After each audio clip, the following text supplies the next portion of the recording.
to throw it. And intercepted. Daxton Hill. Uyunglele. Touchdown, Ross. They go with a run at 3rd and 3, and that's blown up right at the point. John Ridgway. Four-man front for the Dogs, drifting back in coverage. There comes the pressure.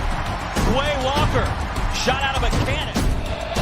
Bennett, near side, pass is caught. George Pickens. Gary lost a yard his first one. They bank it to him, and smothering the quarterback is Tyreek Smith.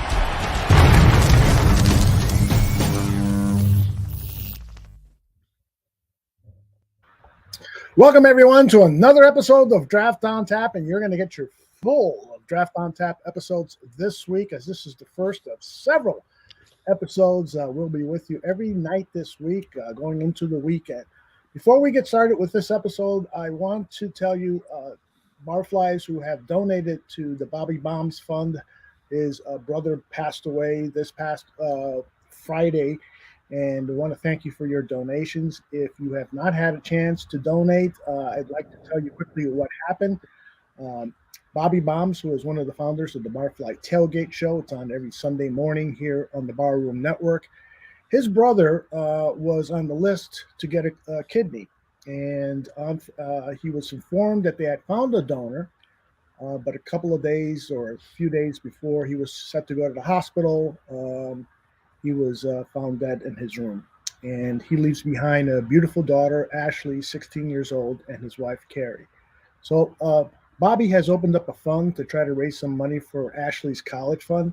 And you can find the GoFundMe page at gofund.me/7045C411, where you can find it on the Barroom Network's Twitter page. Right at the top, I've got it pinned to the top. So whatever you can do to help out Carrie and Ashley with her Ashley's college fund would be greatly appreciated. Now let's welcome in our two experts, Danny Shimon and Neil Stopchinski. Guys, how are you? Well, I'm doing great. First and foremost, before we start tonight, I just want to heart condolences out to Bobby Bombs. He's a brother of ours here at the Barroom, and is just something that hopefully prayers out to his family, and I know it's a tough time, and we just if he needs anything, obviously he knows where to reach out, where to get to us. But it's our hearts are all broken here at the Barroom, having heard the news of the passing of Bobby's brother. Thank you for that, Danny. And Neil, what's going on with you, brother?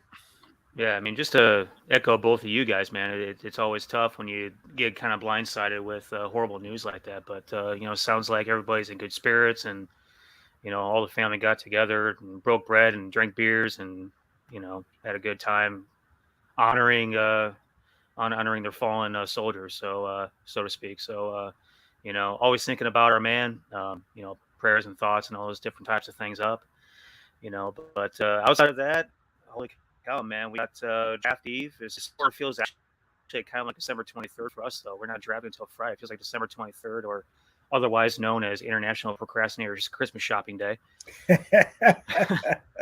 Which is pretty much where I spend a lot of my past years before Christmas. But it's a lot of fun, man. I'm amped up. I'm antsy. I'm ready to go. We are less than 24 hours away until the Jags go on the clock and kick this thing off.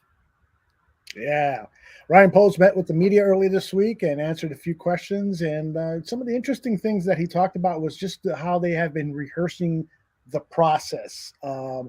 And so they have gone through the entire scenario, how the draft is going to be handled, who's answering phone calls, looking or discussing trades, that whole entire process, which I truly commend them that they have rehearsed this, and it's not going to be, a wildfire when it really happens. Danny, when you heard Poles talk about those things, you must have been impressed with his preparation for his team's draft. Well, yeah, I mean, that's typical stuff in terms of what the GMs do. It's that they sit there with the teams, bring in the scouts in, they go ahead and they kind of work the board and break the board. I did like one thing he did do was the the big thing with scouts is there's a lot of group thinking, group scouting that goes on, so, if scout A, B, and C see one player, they all have 3 different opinions, but, scout C will be afraid to speak up because scout A and B have been more seniority than he does. So, and then he'll just end up going with, the other 2 scouts. So that's the thing is what he did was he made it a little more, in terms of anonymous with, I guess it was a sort of poll on their cell phones, and no one knew who was putting in what in terms of their remarks. And that's the way to do it, because that way now you get true scouting analysis from each individual scout, and you got to break that group scouting mentality that happens to a lot. And you see how it's prevalent around the league in terms of what some of these teams and scouts do. And then when they get together on the road and they kind of talk about, rehash some of the players and some of the positives, it's just something I've seen firsthand. I like that aspect of it. Was that he was trying to break that. He was trying to get each one's individual opinions and then set a true board based off of his scouts evaluations. Yeah, it's interesting because I do love that approach to it, but at the same time, I hope that he has been able to get a good sense of people who are group thinkers and people who don't think for themselves, and people who on the scouting staff who may not have the guts to tell Ryan Pace, the former general manager, you're making a mistake with Mitchell Trubisky.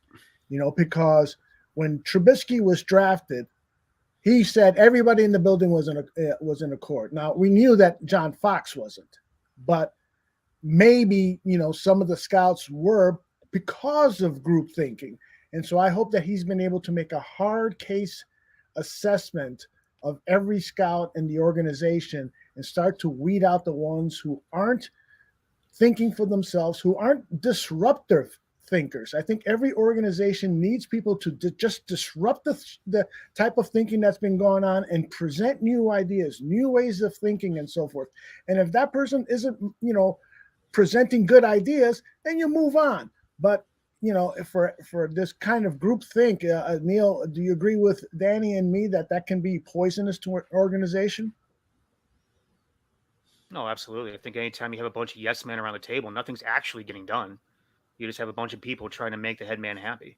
And I think it's pretty easy to see that. If you're ever in the room, I think it's really easy to figure out who the yes men are and who the group thinkers are. And it's usually the people that kind of look around and see what everybody else is going to say. They're quiet most of the time. Now, there's also something to say for people that listen, observe, and then when they speak up, they have intelligent, coherent thoughts, sometimes contrarian opinions, and things of that nature. People that aren't scared to drop their sack on the table and actually have a thought that may rock the boat a little bit. But again, in terms of valuable discourse, you need those people in the room in order to come to a conclusion that's best for the program. I love what they did. Danny talked about the polling. They watched every position group in stacks, and they watched them across the board, and they compared the value and relative value of position by position, player by player. And then, he had everybody download this poll, which I've actually used before. I'm not sure. There's several of them, but it's a pretty neat deal where you're able to sit there and have a blind polling, and he was able to see what everybody said about a particular player or a situation. You said there was a lot of interesting reactions once they actually put the polling, the percentages, the results up on the screens. But again, going back to valuable discourse, I mean, I think that's necessary. I think that builds a strong organization, right? Mm-hmm. And hopefully that leads to great decisions being made on Friday and Saturday. See, for me, as a scout, you're on the road 365 or more close to it, right? It's like you're the one seeing these players, you're researching the background. If you have a feel for this player, go ahead and speak up, right? Sure, you might be wrong. 100%. No one's 100% correct all the time, but it's just like, this is what you do. This is your job. And hey, if it's going against the grain, it's going against the grain. But as long as you put in the work and you've done the research and you feel confident in terms of what you've seen, what you evaluated, then I think you should go and put your name down and if you feel a player is going to be great or should be drafted or should be rated higher, go ahead and put your foot down and say, hey, I want this player rated higher. I think it's just there's nothing bad about that. It's just different opinion in every player. All three of us can see one player on the same plays, and all three of us have different opinions on the player. Yeah, how many times have you and I, over the course of the past like couple years of the show, have It's normal, completely opposite, right? evaluations of a particular player? Again, going back to healthy discourse. I mean, I think that's awesome. Then we can hash it out and figure out, what did I miss here? What did you miss there? Or how does this, make sense in this sort of, you know, and the thing about it is too is that there are safeguards in place in terms of correcting evaluations, right? The foot soldiers on the grounds, the ones gathering all of the character background and talking to coaches and seeing the guys in person, the area scouts and the national scouts and sometimes the regional scouts. Those are the ones that whose asses are kind of on the line, but they all cross ref each other. They all cross evaluate each other to make sure that the most comprehensive evaluation is in the system. It's just a matter of the people that go in and get the character. They talk to the coaches, the trainers, the strength staff. You better make sure you have every single little tiny piece of information that you could possibly get. Otherwise, if there's something that's missed, then there's hell to pay for that, and oftentimes that results in an embarrassment for the organization. Just going back to, I don't want to pick on Trubisky again, but I'm just going back to that draft. How could you watch Trubisky's 1 year of tape and say that he's a better quarterback than Deshaun Watson? I just go to I understand the interceptions and all that other stuff, but it was level of competition, the way he played the game. I just couldn't see that, and that must have been all, in my opinion, some group scouting there. Well, and it's just an organizational failure when reportedly they didn't even take Watson out for dinner. They only took out Mahomes and Trubisky for dinner. So they had already narrowed it down before having a conversation with Watson, which is due diligence. I mean, that's just organizational malfeasance. It's just what says terrible things about the way Ryan Pace ran this organization, and I'm hopeful that Ryan Poles is going to be a 180 away from not that Ryan Pace did everything wrong, but when you're making those big decisions that are truly going to impact the team, like selecting a quarterback, he clearly immediately fell in love with Trubisky and had his mindset without doing all the due diligence necessary to make such a huge decision. I just wonder to what extent Pace went ahead and said, it's my ass ultimately that's on the line. I'm going to go ahead and pick the guy that I feel the most comfortable with. I have all these different other opinions, and I know the head coach doesn't like it, and I know probably regional scout doesn't like it, and the director of college scouting doesn't like it, but that's who I'm most comfortable with. I mean, remember, like, he went there incognito to go watch his games. All the reports were out there. So I just wonder if it was more of that kind of situation where he just sort of took the matter into his own hands and went ahead and made the decision regardless of what anybody else in the room felt. Yeah. Jordan says that the mainstream media is basically doing that too. And many people are putting Kenny Pickett to the top of the board off of one good year with a Biletnikoff winner. So another example, Jordan, is Kayvon Thibodeau. Kayvon Thibodeau was a top 1, top 2 pick last year based off of his sophomore tape, and all of a sudden they're nitpicking on this kid's game in terms of he takes plays off. Listen, all these sensational players are taking plays off, right? Julius Peppers had the same tag on him coming out of North Carolina. He took plays off, but guess what? He was a Hall of Fame type of defensive end there, pass rusher. So I think teams that got passed on Kayvon Thibodeau, they're gonna end up regretting it. That's an interesting thing. Jordan Pepper, Dan Aguirre was talking about that on our show Tuesday night. He asked the question, what was the better trade, the Khalil Mack trade or the Jordan Peppers trade? Jordan Peppers? You mean Julius Peppers? Julius Peppers, excuse me. Jordan Peppers. Well, Julius Peppers is better because it was just money. It was just flat money, and then I think he had a longer term stay with the Bears, and as opposed to Khalil Mack. Khalil Mack, he gave up 2 number ones, and other draft capital, and he had a relatively short-lived stay. I think Peppers was here for 8-9 years, if I'm not mistaken, with the Bears. So, and all you dished out there was just money. It's not, you didn't lose any draft capital or anything like that. Mm-hmm. Interesting. All right. So I think our discussion regarding groupthink was a really good lead up to what we're going to do on the first half of the show. And that is we're going to have kind of a pseudo debate. I'm going to ask you guys a question, and each of you have 60 seconds to respond. And then after you've both responded to the questions, we'll have a discussion about the answer and get the chat room involved in terms of who may have had the better point of view on the particular topic that we're discussing. You have any questions on how we're doing this? It's the first time that the three of us have done this together. So my biggest problem is staying within 60 seconds. I know. So hope you have a buzzer Neil or something. We do have a timer, and it does have a whistle at the end. And so, Well, I play through the whistle. I love it. Yeah, both of you guys do. There's no doubt about that. All right, so I'm going to ask the first question. It's directed. Danny will answer first, and then we'll reset the clock for Neil and continue with that. So, first question. Nobody has been happy about the play of Eddie Jackson at the safety position over the last 3 seasons. Now, DeAndre Houston Carson has never started more than 3 games in a season, and Dane Cruikshank has started just 4 in his 4-year career, all 4 of those last year. Share your level of concern regarding the Bears' safety position and your plan for improving the play at that position. Danny, you go first. My concern's at a medium right now. It's really not that high. I know that's going to come as a surprise to a lot of the listeners, and I think Neil, my buddy here, he's been dying to get a safety on this draft team here, or in this draft class. But for me, the safety is probably the least important on a defense in terms of you need guys back there that are smart, guys that can get guys in position, guys that are sure tacklers. But in terms of impact playmakers, it all starts up front, guys. It starts up with the front 7. If you have a defensive line that's rushing the passer, stopping the run, and then you have a second level in terms of linebackers that are also being able to run and chase it and make tackles in the backfield, or stop ball, cover guys in coverage as well.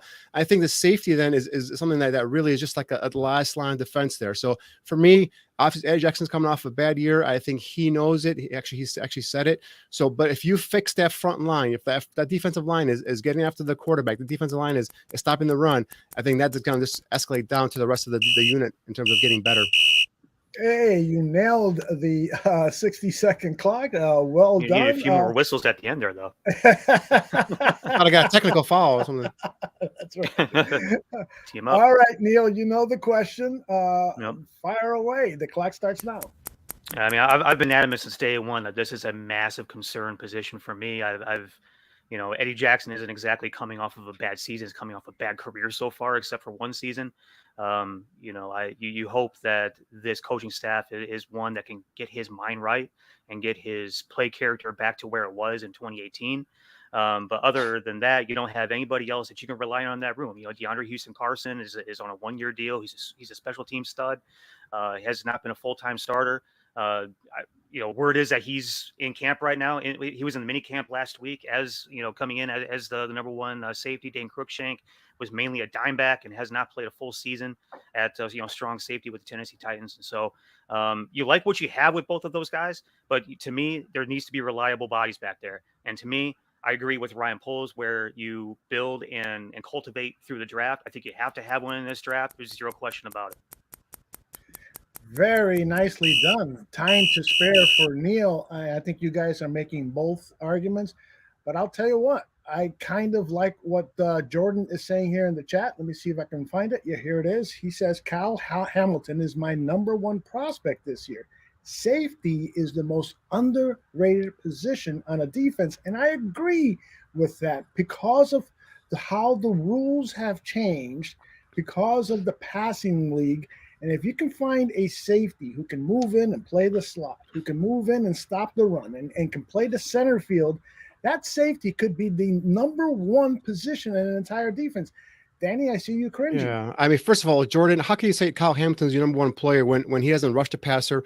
He doesn't do anything in terms of affecting the passing game other than sit back there and maybe make a play on the football. So there's no way a safety is going to be a number 1 player on my board when I have a potential 10 to 12 sack season pass rusher on defense in this draft. So that's one first thing off there. And then Aldo, name me who won Super Bowl last year? The Rams, right? The Rams, right? Yes. But didn't they pull what's his name out of retirement to come play safety for Super Bowl or for the playoffs? Mm-hmm. So how important is a safety when you have a dominant defensive front with guys like Aaron Donald and Leonard Floyd and Von Miller rushing the passer, all right, and then stuffing the run, and then you have a shutdown corner like Jalen Ramsey. How important is a safety position? Okay, on a number 1 Super Bowl winning defense, all right. And if you go back in history, guys, correct me if I'm wrong. Other than the Baltimore Ravens, who had Ed Reed, but they had more up front in terms of firepower and studs. what defense had a great safety? The Bears in '85, what's his name? The guy who sat out the season. They brought in Sean Gale as a rookie. Todd Bell. Todd Bell sat out a season. They brought in Sean Gale as a rookie, and he ended up winning the Super Bowl with Sean Gale as a rookie back there. I'm telling you, it all starts up front. If your offensive line and your defensive line suck, your team sucks. Simple as that. So if your defensive line cannot get after the quarterback, your defensive line cannot stop the run, your linebackers cannot cover or be run enforcers, and you don't have corners that can at least maintain some sort of coverage responsibilities, your defense is going to suck. I don't care who you have back there playing safety. Neil, You don't before like you Ronnie jump Lott in, or John Lynch or anybody like that on Super Bowl? But again, John like Lynch, those guys? but who was in front? It was Warren Sapp, it was Derek Brooks, it was Simeon Rice. Without those guys, John Lynch ain't shit. but we're not advocating that you get people off the street to play those positions. What we're advocating, and Jordan touches on it here. He says, "Ask Danny who's wearing the green dot for those leading teams." The safety makes defensive calls. It's like Greg Gabriel. The more linebackers make Hold on a second. Greg Gabriel told me that we all get down on Eddie Jackson, but Eddie Jackson runs that defensive backfield. He puts people in places. He is a very smart. He knew that Vic Fangio defense upside down, left and right, and he was valuable from that standpoint. Yes, right. He missed tackles. Yes, he didn't get the interception like he did. But that leadership position in the defensive backfield is so critical. And right. with offenses throwing the ball 80% of the time, I think cornerbacks and safeties, their value is rising. And with defensive linemen not having enough time, I mean, that ball is getting out of the quarterback's hands before the defensive linemen, especially the edge rushers, have an opportunity, even without a blocker in front of their face, have an opportunity to even touch the quarterback. And so you need cover guys. You need guys who know what they're doing and can work in tandem. So before you answer that, I know Neil had a thought. Why don't you jump in? No, you stole my thoughts, Aldo. I'm sorry. Right. In terms of the main thing I was going to touch on was that, yes, it is a leadership position. They are making the calls for the back half, right? Yeah, I understand the linebackers pretty much are the quarterbacks of the defense, but the safeties are the ones that are making calls in the back half. And they also have to cover the cornerbacks' asses when they give up something big. Your lockdown corner over there gave up big plays all year, and the safeties are the ones that are having to cover his ass. And correct me if I'm wrong, but we did take a guy out of retirement, pull him off the street, and put him at left tackle this year. So if good players are good players, regardless of if they're bagging groceries or if you're pulling them off of another team through trade. The thing about it is that there isn't a reliable body in that damn room, and that's what I've been saying since day one. Like, you have to have somebody back there that can play. I am not at all saying that it's more important than O-line, more important than D-line, more important than quarterback. What I am saying though is that it is a vital position. It is the last line of defense on this defense, and you can't have a secondary full of unreliable humans, especially when one of those humans is Eddie Jackson, and he's proven absolutely nothing outside of one contract year where he got paid and then shut it down. And we're not saying an entire secondary. Obviously, you need a cornerbacks. I still value those guys are higher than the safety. And Aldo, to your point, that's what I said earlier. I said you need guys that at safety that are smart, that know the defense inside out, that can set up their alignments, call the plays if they need to, get the guys in the right position. That's fine. But you don't need all pro type safety that you would draft number one overall, or should be number one overall on your entire draft board when you have pass rushers that actually affect the game. A snap in and snap out more than a safety does. So that's why for me, it starts up front with the defensive line, it moves out to the linebackers and then the corners, and then it goes to safety. And as long as I have someone that's reliable in terms of knowing my defense, gets my guys in set up in coverage, and is a reliable tackler, and that's where Eddie Jackson hurt himself last couple of years, is his tackling deficiencies and also the inability to take away the ball. And the other thing is, why was Eddie Jackson so successful in 2018 in terms of receptions and all this stuff? Is because Vic Fangio was designing that defense, disguising the defense, confusing the quarterbacks, and Khalil Mack and Akeem Hicks and company were all coming out and pressuring the quarterback who was getting the ball off earlier, and then now throwing it into an area where A. Jackson was able to make a play and pick up the ball and get a score. So I'm just saying it all works, but it doesn't work at all with the safeties unless you have a defensive line and a linebacker that are up front, up on the front seven, that are dominating the line of scrimmage. So for me, that's why the safety is. I'm not saying it's a throwaway position. I'm not saying you can line up me and Neil back there and we're going to be great. I'm not saying that. I'm just saying you just don't need to take a shot at you, Neil. I'm just saying I put myself in there too, so I'm not just taking a shot on Neil. I know, so, but just not you. But it's a position where you got to be smart. You got to know the defense. You got to know how to set up your players, but you don't need to have special talent to be a successful safety in the NFL or have a successful defense in the NFL. As long as you have guys that are back there that are smart, that know what they're doing, know their assignments, but most importantly, up front. That's where it all starts. That's where great defenses are created. It's up front. Yeah, I think we're speaking the same thing, because I agree with you on that last statement that you made. But I think that we're all kidding ourselves if we wouldn't take, Sean Taylor or Ed Reed right now. Besides Sean Taylor, Ed Reed, who other safety would take in the first round? I would never waste a first round pick on a safety. Yeah, I mean, I would not pick Kyle Hamilton. If the Bears had the 7th pick in the draft, I would not pick Kyle Hamilton, and I bet you Ryan Poles would not pick Kyle Hamilton with the number 7 pick in the draft. And I watched the safety class, by the way. Besides Hamilton and Lewis Cine and Jalen Petrie, it's a pretty bad overall class, I would say. But to answer your other question was in terms of what they're doing coverage wise. They're playing now a lot more 2 linebackers, 5 defensive backs, where one of that 5th defensive back is a guy that's a hybrid. It's a guy that can play something in the box, a guy that can come down and cover, the slot receivers, possibly cover the tight ends as well. So that's also something that offsets in terms of what you said in terms of a need for a safety that can come in and cover the slot. I would say this regarding your point about Ryan Poles not picking a safety at the 7th spot. Ryan Poles said that for the Cincinnati Bengals, he would not have picked Damar Chase at the time of the draft. He would have gone with Penny Sewell because Joe Burrow needed help in the offensive line. Well, that was a whole paradigm breaker. They went on to win the Super Bowl because of Jamar Chase and that chemistry that the wide receiver and quarterback had. And so what I'm trying to introduce here, and I think others are following suit or are ahead of my thinking, Neil and Jordan, for instance, is that we need to stop looking at the way things have been done for years, because the game is changing dramatically. Not really. And yes, there is still the line of scrimmage has to be won, but you don't necessarily have to have the best 5 offensive linemen to win a Super Bowl. Proof: Cincinnati Bengals. They didn't win. Yeah, but they got to the AFC Championship. But the thing is, to me, if your offense and defensive line are suspect and are not solid, your team is not solid. Simple as that. That's the way you look at it. And yes, the league's changing. The offenses have taken off. And like we said, some of the adjustments in terms of now playing 5 DBs all the time and only 2 linebackers because that extra DB can cover in the slot. I understand that. And there's all this stuff that's happening. But if your offense and defensive line suck, guys, your team probably sucks. Simple. That's a statement that's been happening since the beginning of time.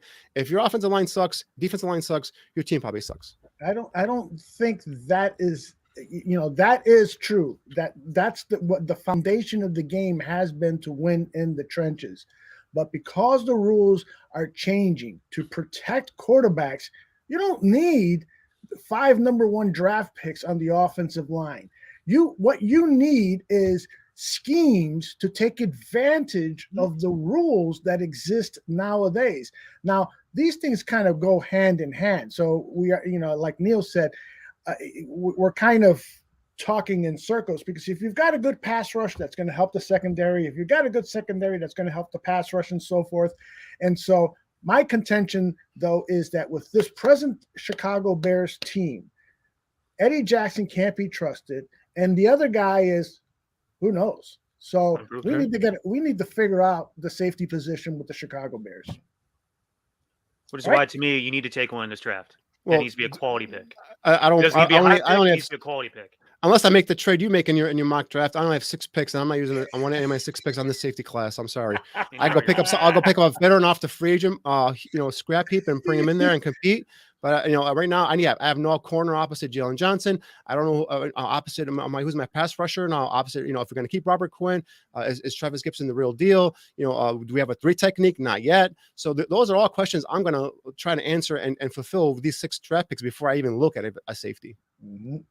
And Jordan makes a good point. You can scheme a edge player out of the game. We've seen that happen to the Bears many times, but you can't scheme a quality safety out of the game. When was the last time a safety won a football game for a dominant safety won the football game for a team? A defense is not run. A face of a defense is not a dominant safety, guys. It just is not. You guys can go back and forth and argue with me all you want. You're not going to convince me that a safety is going to be a dominant force on defense for me. It goes hand in hand. You gotta have an open mind, Danny. No, not when it comes to this. Because I'm right. There's a man who stands by his convictions, Neil. I don't think on the table is saying that the safety is the dominant face of the defense, but I think what we are saying is that it's a critical piece.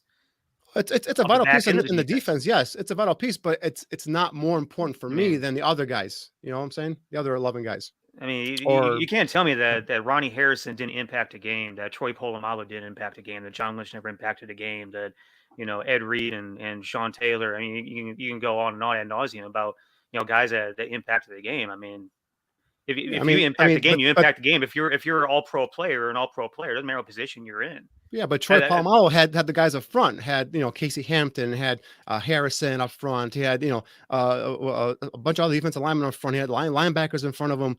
So it's those guys all are more important for me, in my opinion, than a Troy Polamalu on that defense. Sean Taylor was on our Washington team defense that he was a great safety, but his team, if I remember correctly, his team sucked because they had nothing up front to protect them. Well, it was the Redskins. Jordan asked the question, how can you dismiss Jesse Bates' impact in the playoffs this past year? Can't dismiss. He's from Fort Wayne, Indiana. Can't dismiss that at all. Well, there you go. There, I answer that.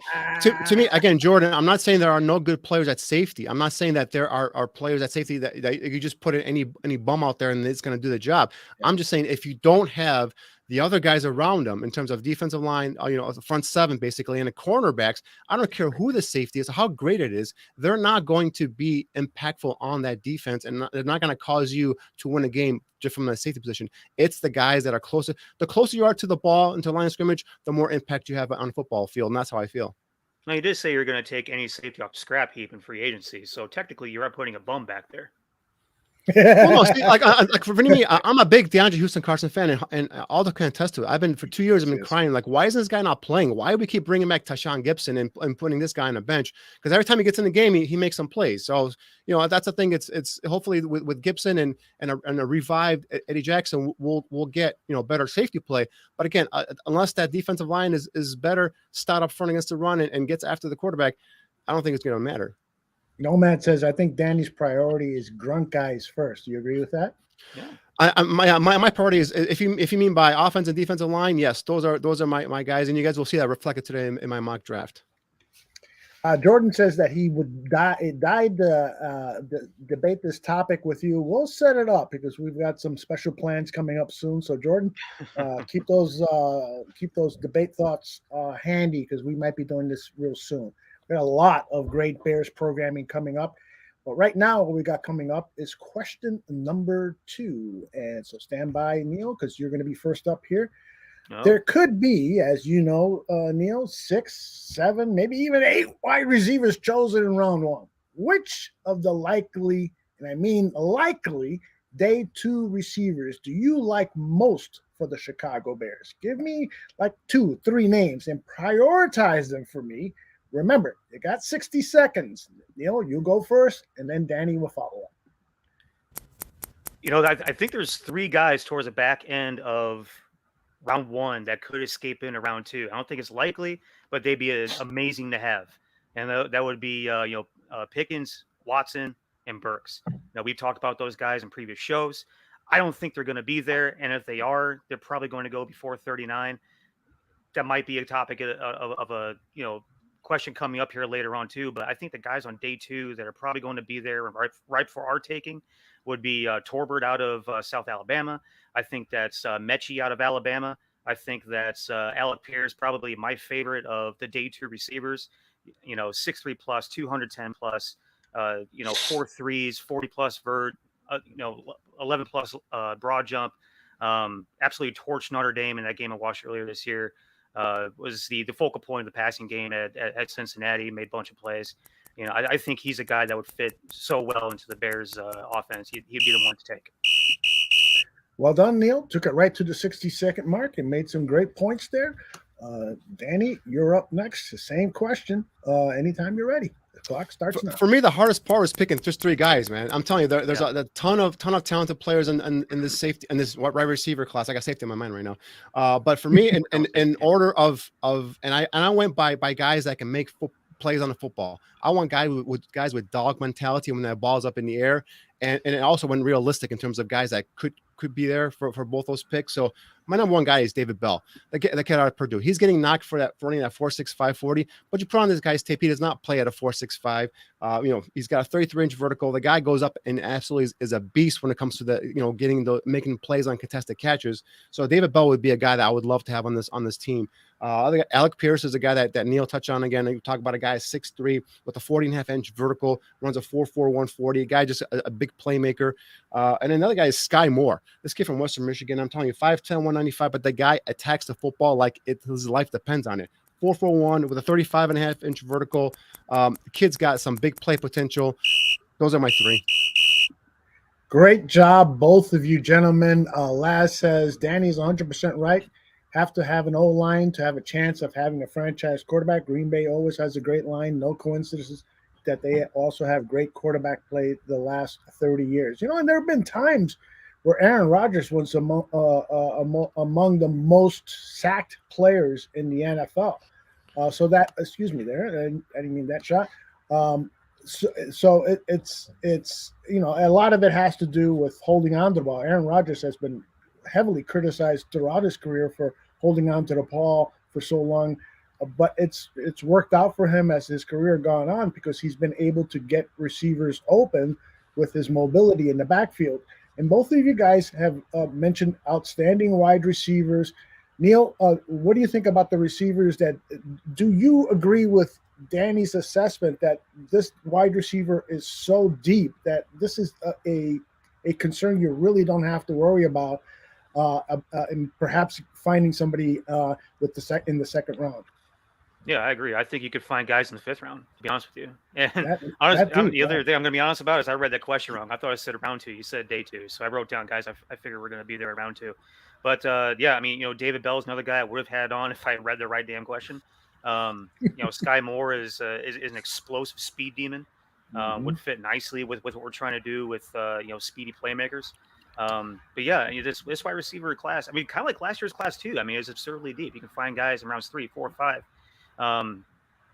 Guys that have speed, guys that have length, guys that have size. It's whatever. Really, the beauty in the eye of the beholder thing. Whatever you're looking for to fit whatever need you have. For us, we need that.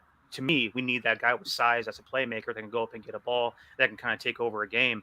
And to me, guys like David Bell, guys like Alec Pierce, Jalen Torrell I put in there, Christian Watson I put in there. I just don't think Watson's going to be there. And again, that might come into play with the question coming up here. But any one of these guys, I really think that those are the type of playmakers that we need. So let me ask you this question. If the Bears in day 2 do not select a wide receiver and don't make a deal to acquire more picks in day 3, how comfortable are you that they can find a quality wide receiver in day 3? Anybody?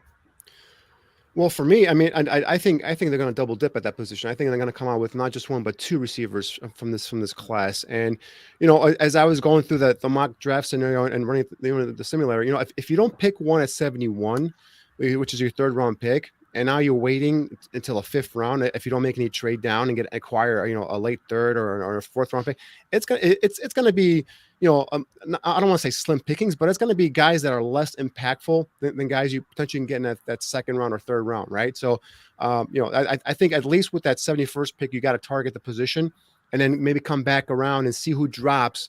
And now if you're able to maneuver and get an extra pick or something like that, and have another guy on day 3. So I think they come out of this draft with at least 2 receivers. Agreed. No debate about that, huh? Not one bit. Let's move on to question number 3 then. An anonymous, high-ranking football operations person familiar with both Ryan Poles and Matt Eberflus has said that he expects the Bears to focus on the offensive and defensive line with their day 2 picks. So let's start with the offensive line.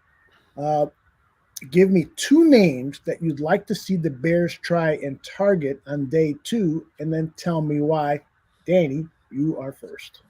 Well, on offensive line, I've been on the clock or on the record for this kid since the show started. And that's Nicholas Petit-Ferre from Ohio State, left tackle. Yeah, he's not a finished product. Yeah, there's some more growth left in his game, but 6'5", 316 pounds, 33+ inch arm length. The guy is an absolute athlete. He's got a basketball background in terms of his back in high school, so he's an athlete. You see him kind of spring out of his stance. You see him getting to the next level. He keeps getting knocked for some of the bad games he had against Michigan, but you know what? Michigan had 2 pass rushers that are going to go in the top 15 of the draft if David Obasha hadn't got injured. So those are some talented edge rushers he was facing. But yeah, so Nicholas Petit-Ferre, I think, is a guy that can be a left tackle of the future here for the Bears. And a guy, guys, I fall in love with since the Senior Bowl is Cole Strange. And I've told you guys a couple shows ago that this kid can 5-year starter. This guy can play left guard, left tackle, center, right guard. He can play multiple positions on the spot, on the line. Nasty temperament, athletic as heck. And that's what you need on this offensive line. You want to add anyone to that list that Danny just presented, Neil? I like Cole Strange a lot. Cole Strange is, we obviously talked about him last week. Can play all 5 positions. To be honest with you, he's a guy that played. I think it was a left guard for Chattanooga. He can play at tackle spots. He worked out as center during the Senior Bowl. Looked really good doing it. He's kind of got a lot of what you like out of Trevor Penning. He's got that nastiness, that mean streak, that prick about him.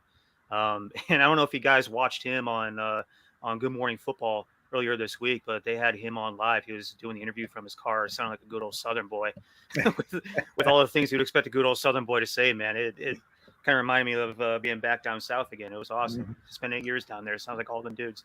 But I love the kid's mentality. I love his demeanor. He's a dude that I 100% have targeted for round 2. Petit-Ferre is another one that I would love. The one I would add on top of that is Tyler Smith. Tyler Smith is a dude that played left tackle for Tulsa.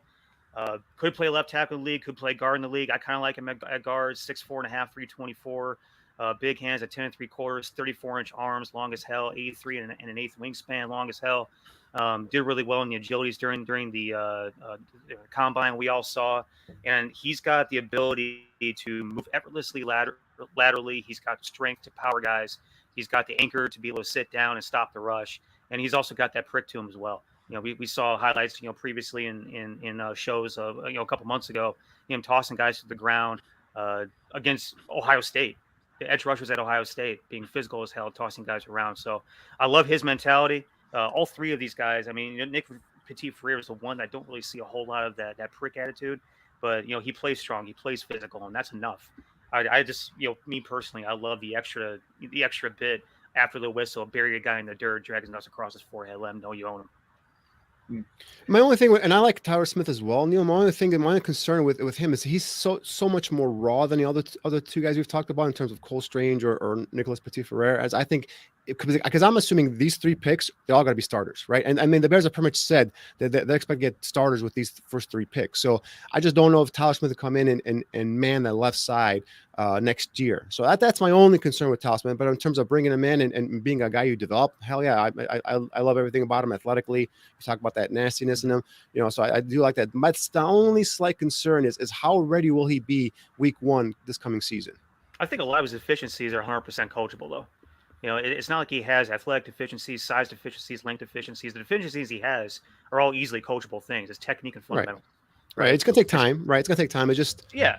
It's that's not the gonna thing. be Is like fixed we don't know. today. We don't know if he's gonna be he'll be ready to go week one, or is he gonna struggle? You know, same thing like when you put a rookie in and they get beaten, they get struggle. Week one, week two. Next thing you know, the fans are on top of him, and now he's thinking he's thinking in his head. So it could take some time. And I don't want to kind of break the kid's confidence. That's my only concern about that kid. But Danny, aren't there, a lot, or I would say most of the players, the offensive linemen who are going to go in the second round, aren't most of them in that category that they need some time to develop? In my mind, I can only think of 3, 4, 5 offensive linemen who are immediate guys, just show up for game one and strap it up and go. Now I'm exaggerating, of course, but everybody that from an offensive lineman standpoint, that's probably going to fall to round 2. It's going to need some development time, like a Bernard Rainman. I know when we had Damian Parson on from the Draft Network, Danny, you more than anyone was against the idea of drafting him in round 2 because you felt that while he's a good, promising player, he wouldn't be ready game 1. But isn't that the case for most of the guys in round 2? Well, for Raymond, he's only been an offensive lineman for 2 years. He was a tight end, so that's another concern. And then for me, the thing is the length. He doesn't have the length that I like in my left tackle. So that's the 2 concerns I have with Raymond. But yeah, in terms of a prospect that can eventually be a real good starter at the NFL level, whether it's at left guard or left tackle, I think Raymond is a good quality prospect. With Tyler Smith, I just see it too much in terms of his tape, where just some lackadaisical stuff that can be coached up. Neil's 100% correct. They can work on it. But like a kid like Nicholas Petit-Ferrer, he's been a starter for 2-3 years now at Ohio State. He's a guy that also not a finished product, but he has more experience. He's a guy that I think, we go through the OTAs, you go through the training camp. I think he could be, sped up there in terms of being a serviceable starter, a left tackle, as opposed to, I think Smith might take a little bit more time. Yeah, with Smith, though, I think we had him in Mobile, didn't we? Yeah. Okay, so what I saw, I'm trying to think back because I don't have the notes in front of me. What I saw from that kid in Mobile was a guy that played stout and strong against those edge rushers, and he was another guy that kind of moved around a little bit. They mainly had him at left tackle though, which was awesome to see because you got to see him against those guys that were he is good at holding because he doesn't know how to use his hands 100% yet. But what you saw what you saw was a guy that had strength and anchor, and he was able to move laterally with guys. He was able to mirror guys athletically. And those are the guys that you like to take on day 2, the ones that just need a tiny bit of tweaking in terms of their overall technique. Bernard Raymond is a guy that he is, man, he's a guy that gets tossed around, and we saw that at Senior Bowl too. Like the performances in the position drills, and even during the game, the performances were night and day different to me. Like I said, Tyler was able to use his strength, functionally, anchor, mirror athletically, move his feet laterally, and he was able to hang in there against these supremely athletic edge rushers. The kid from Florida State was one that came to mind. Bernard Raymond got kind of tossed on his ass. He got pushed around. He needs to spend a good year or 2 in the weight room. He needs to figure out how to use his body correctly, and then on top of that, fundos and tech, right? So, to me, Bernard Raymond is a guy that really scares me on day 2 because, again, you're talking about a round where you take guys where you're guaranteeing all this money. They're going to come in and play right away, and you got to depend on them to get up to speed quickly in order to be ready week 1. Is Tyler Smith probably going to be 100% ready week 1? No, but I think that the tweaking he needs is a lot more on the side of minimal than some of these other guys. Bernard Raymond has a lot of tweaking. Bernard Raymond will be 28 by that time. Yeah, he's an old dude. And guys, I have questions about the top 3 tackles in this draft as well. I mean, Ike Ekwonu, I think he's a dominant run blocker, but there's some things in terms of pass protection that still needs to be coached up there as well. Evan Neal for me is going to be a better right tackle than a left tackle at this next level. And Charles Cross, I think he's probably the more purest and the best probably pass protector in terms of left tackle, pure left tackle. But his run game blocking, it needs to there's some work there to be done too. So all top of the 3 guys, I'll take any 3 of those guys on the Bears, that's for sure. But all 3 of them are going to need to be coached up as well. So there isn't a surefire, can't miss future, Hall of Fame tackle, in my opinion, in this draft class. There are three that stand up above everybody else, and then there's the other ones that always, are going to need, they're going to need work. Mm-hmm. All right, let's get to that other part of this question, which is give me day 2 defensive linemen that you think the Bears should perhaps target if the plan goes according to this anonymous NFL high-ranking official who believes the Bears are going to attack the offensive and defensive lines first and foremost in this draft. So, Neil, give me some defensive linemen that you'd like to see the Bears target. Definitely the tougher question of the two, Yeah. because to me, you have really kind of 4 guys that sort of fit that could be taken potentially or on day 2. 2 of those guys are likely to be taken mid or late day 1. That's DeMarvin Leal, Travis Jones. Now, again, we've seen plenty of mock drafts where Travis Jones is available early second round, and that would be a tasty pick, I think, for the Bears to get a guy with that kind of explosion, that kind of play strength that completely dominates on the front, but he's not necessarily a 3 technique. And so when you're looking at guys that could fit the most valuable position that we're looking for on the defensive line, I really think that guy's Logan Hall. He's a guy that is projected late day 1 sometimes, but most of the time you see him early day 2. And I think at pick 39, he could be a guy that, we can go ahead and use our first pick overall on, and then, move forward with the offensive line at either, 48 or 71. All right, Danny, it is now your turn to tackle that question. Go right ahead. I mean, Logan Hall is a guy that I've been pounding the table for how long, guys? And you guys know I have a man crush on Logan Hall here, so that's gonna be one guy right away. DeMarvin Leal is a guy that it's curious, Neil, because I was expecting a better year from him than this past season, but you see the athletic ability, you see the first step explosiveness off the line of scrimmage, and obviously I think he was play out of position at Texas A&M as a 5 technique. I think line him up as a 3 technique and let him just go upfield, attack those gaps. I think he's a guy that could be very well play well in this system. I just don't know if he's that might be too rich for my blood in terms of the second round or even a third round pick. We'll see how that goes. But a guy that I talked about in one of our shows is just Joshua Pascal from Kentucky. He's an edge guy. He plays a defensive end, but I think you kick this guy inside. He's 6'3", 268, 271, I believe it was. 32 plus inch arm length. He's got a quick first step. I think this guy's tailor made to be kicked inside and be a nice 3 technique. So maybe you can get him if you trade down, get extra picks, maybe be able to get him in the 3rd, 4th round, maybe.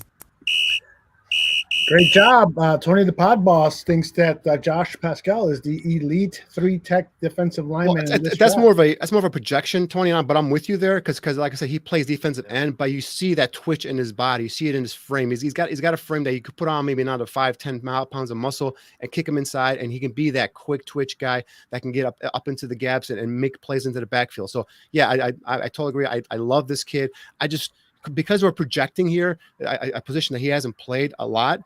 So it's at what point now do you take that gamble? Is the 71st pick too high of a reach for him? Do you trade down from there and not get a 4th round pick and possibly he falls to you on the top of that day 3? I would love to get my hands on that kid and just put him in this defensive line rotation here and let him learn and get better.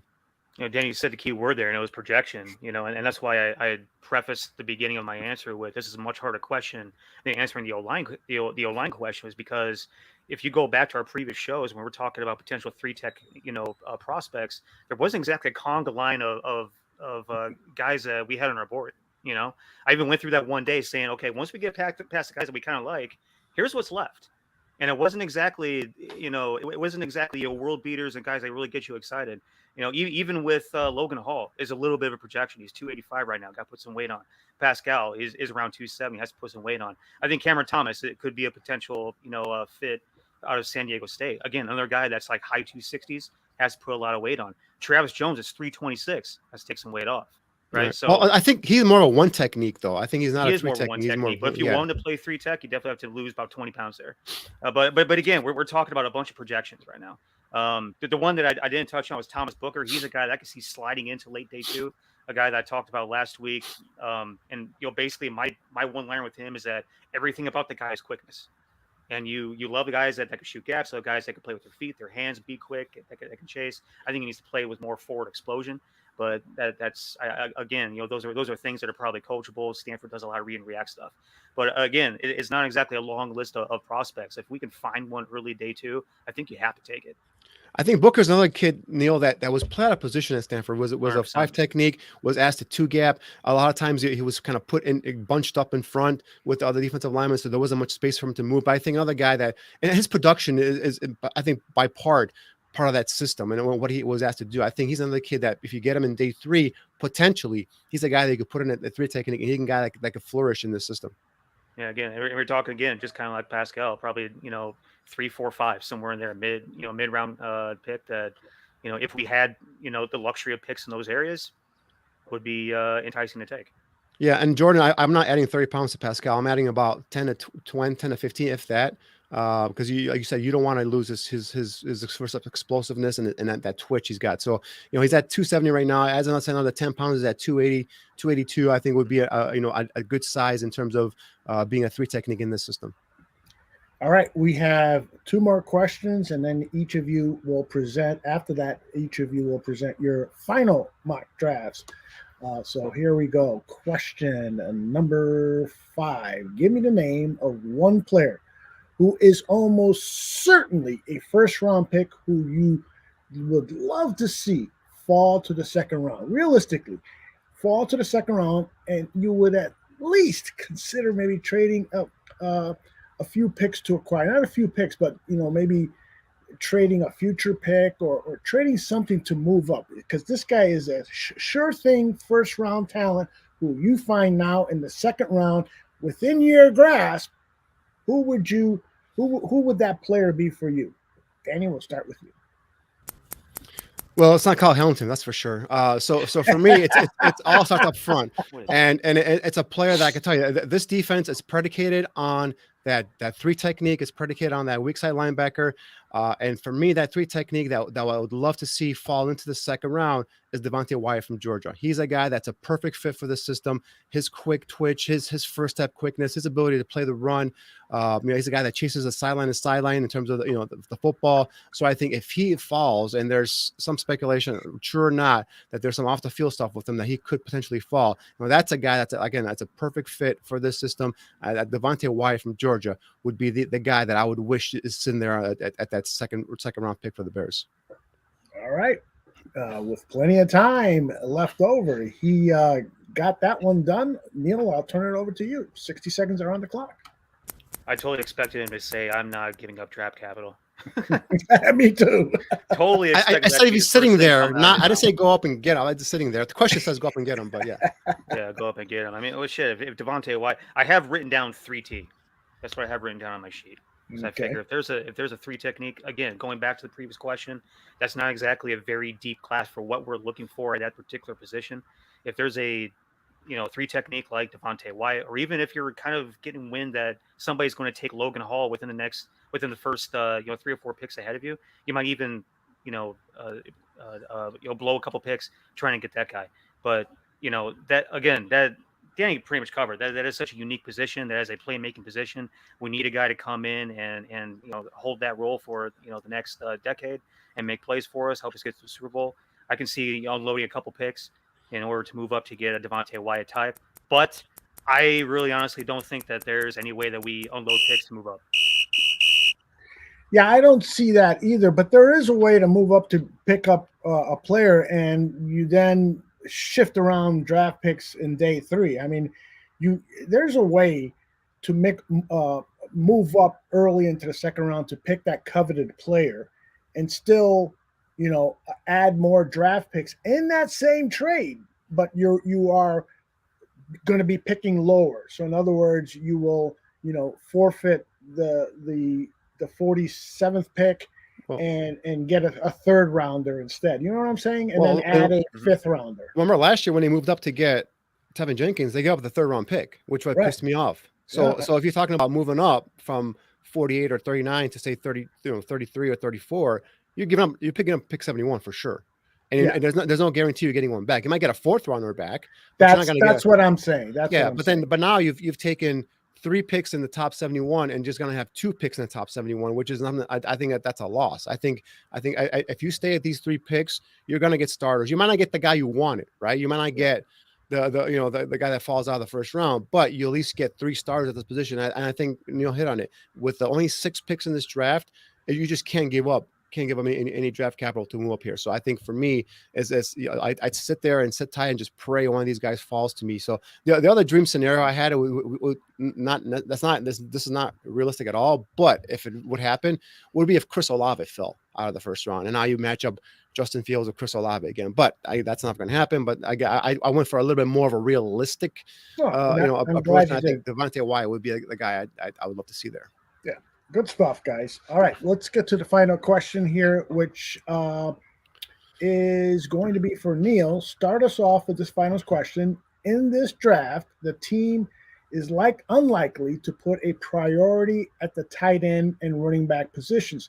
But is there a tight end or a running back in this draft that you would like to see the Bears add to the roster? So, Neil, you start first, and then Danny, you'll come in second. Yeah, I think if you're talking about the answer to this question, in terms of running backs and tight ends, you're talking about guys you're probably taking late day 3, 6th, 7th round guys, maybe 5, if you end up in a trade situation to where you now have an abundance of picks on day 3. Guys that would be around there in the running back room: Kyron Williams out of Notre Dame, Pierce Strong out of South Dakota State, Jerome Ford out of Cincinnati, Ty Chandler out of North Carolina. Ty Chandler specifically was a guy that really opened my eyes during the East-West game. 5'11", 200 plus pounds, ran fast, was explosive, was able to catch the ball at the backfield. I don't know too much about his ability to pass pro. Kyron Williams is a guy that's the all-around back, though, and you don't have to worry about him pass pro. He can catch balls out of the field. He has decent long speed, very, very quick, very good quickness numbers at the combine. Of tight ends, H-backs, I love Connor Hayward. And that's Craig Ironhead's kid. It'd be fun to get amped up about a Hayward in Chicago again. But I think that's an interesting guy that can play the backfield, can play H, and be a core for a special teams guy. I love this format, man. You guys are getting 10 minutes worth of thinking into 60 seconds. That's pretty good. I still have 2 more tight ends. Okay, we'll talk about them coming up. I think we should eliminate Notre Dame players from Neil's option. No effing way. Nope. Danny, you go. All right, so guys, I didn't even look at running backs in this class because the Bears are not going to use one of these 6 picks on a running back. They're just not. They signed Darrington Evans from the Tennessee Titans. I think he's a 3rd back going into the training camp. They're going to sign maybe 1 or 2 as undrafted free agents. So I didn't even look at the running backs. Now, tight ends, whole different story. Greg Dulcich from UCLA is a kid I like a lot. 6'4", 243, ran a 4.69 40, 1.62 10-yard split, 33 plus inch arm length. Guy gives you a nice big target. He can be a weapon in the slot. This is a guy that can stretch the seam, with good speed. In terms of I think what they need right now is as a backup, a potential backup to Cole Kmet, another Y inline blocking tight end, and Kate Otten from Washington, 6'5", 247, a guy that has been a starter for 4 years, coming off an ankle injury, so he didn't get a chance to run or do anything at the combine or his pro day. But you talk about just a solid pass catcher, a guy is a pretty good inline blocking tight end. I think if you get Kate Otten, Otten coming out of Washington in like the day 3 or something like that, that'd be a nice value pickup there. And Danny, you got this down to the T, right at the buzzer there. You guys are really good at the 60-second thing now. I thought you guys were going to be fumbling the ball and stuff, but you guys have impressed me. Good ball security. High and tight, baby. High and tight. There you go. Who were the 2 other tight ends, Neil, that you wanted to bring up? Chigozie Okonkwo from Maryland, Isaiah Likely from Coastal Carolina. Mm-hmm. Yeah, I thought if we're again, we have to be in abundance of riches in the 3rd round for us to be able to take a tight end. I don't think both of those positions are needs by any stretch of the imagination. It would be nice to take an extra tight end. It would be nice to have another explosive kid in the backfield. It'd be nice to have those guys also be able to play special teams. But I just don't think that's a tremendous need, and I don't think that's a need that's going to pop up again unless we were able to execute a trade at some point and have an abundance of picks. But if you're talking about Chigozie Okonkwo from Maryland, 6'2.5", 238 at 32 and 6/8 arms, 78 and 1/8 wingspan. Not great length numbers, but what he did athletically was special. 4.5, 240, 35.5 vert, 4.45 shuttle and 7.19 cone. He can move, he can jump, he can run. And then Isaiah Likely was a guy that made a bunch of plays for Coastal Carolina, 6'4.5", 245. This guy had pretty solid length numbers, a 10-inch hands, a 31 and an 1/8 arm length. Was kind of pedestrian a little bit with his speed, but jumped out of the gym at 36 and 10'3", and then ran the shuttle 4.57 and the Kona 7.39. Guys that can move, guys that can be explosive, guys that can make plays in the passing game, guys that you can create mismatches with. I thought if you're going to bring another tight end into the program, into the franchise, you take a guy that you can have some fun with offensively. I think that you look at what we just did in the offseason, though, what Poles did in free agency. There's a lot of bodies in that room right now. Granted, some are going to be camp bodies, but again, I think there's a lot more needs that need to be addressed in this draft and going and taking a running back and tight end. Excellent work, gentlemen. Excellent work. Let us now switch gears and go to your final mock drafts.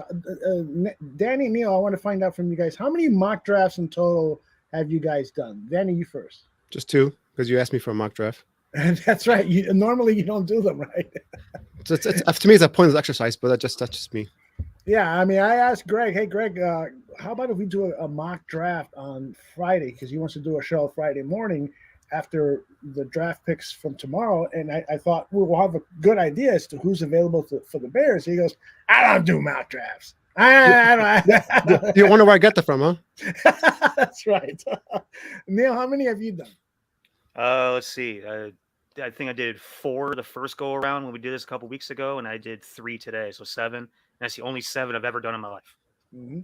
And when I spoke with Jordan recently on a conference call that we had, and Jordan has done hundreds, I think he told me.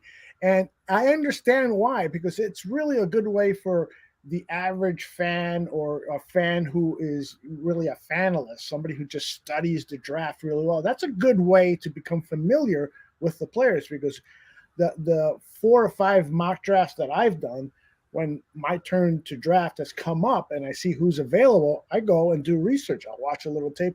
It took me like about 6 hours to do my last mock draft. I stepped away for a while and then I would come back and so forth. But I was checking tape. I was reading some reports on certain players to try to make the best educated choice for that. So, but you guys. So when are you going to post your final mock draft? Nah, it's not necessary.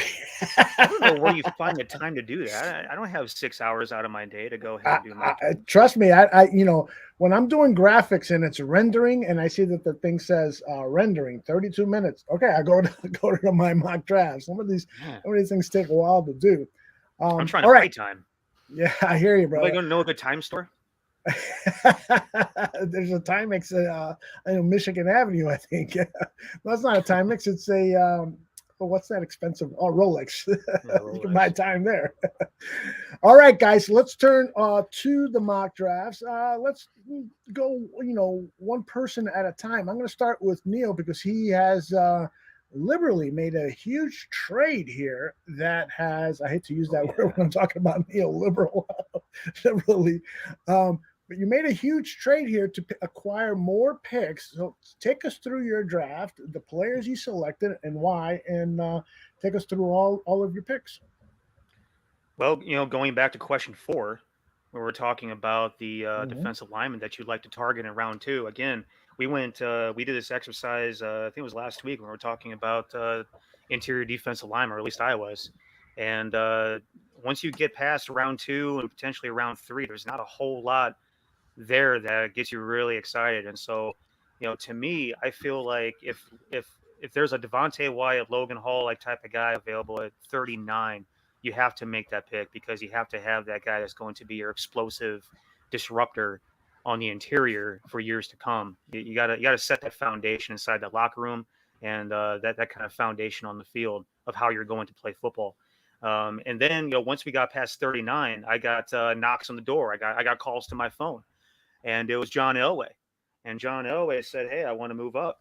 So I said, okay, here's what I want. And he said, you got it, stop. So we got we acquired 3 more picks. We got 64 in round 2. We got 96 in round 3 and 115 in round 4. And all of a sudden we have 4 more picks in the top 115.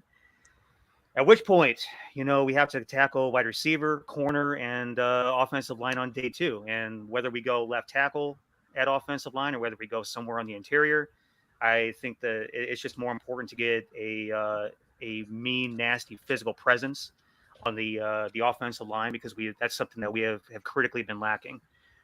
like we said earlier about wide receiver, we need a guy that's going to go up and make plays on the ball. We need a guy with size, with speed, with explosion. And then at corner, we need we need a competitive presence. To me, as I have said consistently the past few weeks, I feel like Thomas Graham is that number 2 corner. I feel like Kindle Vildor is going to be competitive. We got I always blank our damn Nichols name. Help me out. Tavon Young. Tavon Young. We got Tavon Young to play nickel, and provided that kid stays healthy, we should be okay there. So I'm thinking, okay, we need an outside corner to go ahead and compete just in case Thomas Graham doesn't work out and Kindle Vildor doesn't work out, because after all, those guys are unproven, assets, right? So I went ahead and tried to come up with the best possible scenario to go ahead and establish those 3 positions before we get out of day 2. And I was able to finagle it such that I was able to get Alec Pierce, Cole Strange, Simon McCollum. I didn't really give a shit what order they came in. I just wanted to get a big, explosive, fast, athletic, playmaking receiver. I wanted a nasty, physical, big, position versatile offensive lineman, and I wanted a long, explosive, fast, versatile corner. Granted, Simon McCollum hasn't spent as much time, playing the multiple styles of defense that, some of these other guys have played. But again, it's just a matter of getting him in the room, teaching him the system, getting him up to speed. And so that's where I felt like I was able to, satisfy, execute all those needs on day 2. You get into day 3, we have 4 more picks. We have 1 more in the top 115. I thought, okay, now we need another weapon on offense. I wanted to take 2 receivers in this draft, and Danny Gray, who's a guy that I might have been talking more about than anybody else, not named Zach Wilson, since September of 2020, and he was available at the very front end of round 4. I felt that was a perfect complement to Darnell Mooney, Alec Pierce, Byron Pringle. Now we have explosive options, playmaking options on the edges, guys that can create mismatches, guys that can take the top off, guys that can go make jump balls. Danny Gray is also an extreme weapon in the return game, so he fills 2 roles. Okay, I keep saying I want to take a safety in this draft, and I want a guy that is going to have length, that's going to have all the athletic measurables, but still also a guy that has instincts, a guy that's a playmaker, and a guy that shows some physicality as well. There isn't a whole lot of guys in this room that satisfy my level of physicality that I would prefer to see it. But JT Woods is a guy that it was kind of Johnny on the spot the entire year. I felt every game that I watched, he was sort of like a Johnny on the spot type of guy. If he wasn't making the play on the ball, he was capitalizing off someone else making a play on the ball. He had 6 picks this year. He had 57 tackles on defense. In terms of production, he was really good. And he also, brings some size. He's 6'1 plus. He was one of the fastest DBs that ran at the combine. He's explosive, 35 plus vertical. I think it was near a 11-inch broad jump. He's a dude that I think fits the mold of what you want back there. It was between a few guys at that position too. I looked at Verone McKinley as well. He's not a guy that I thought was extremely instinctive.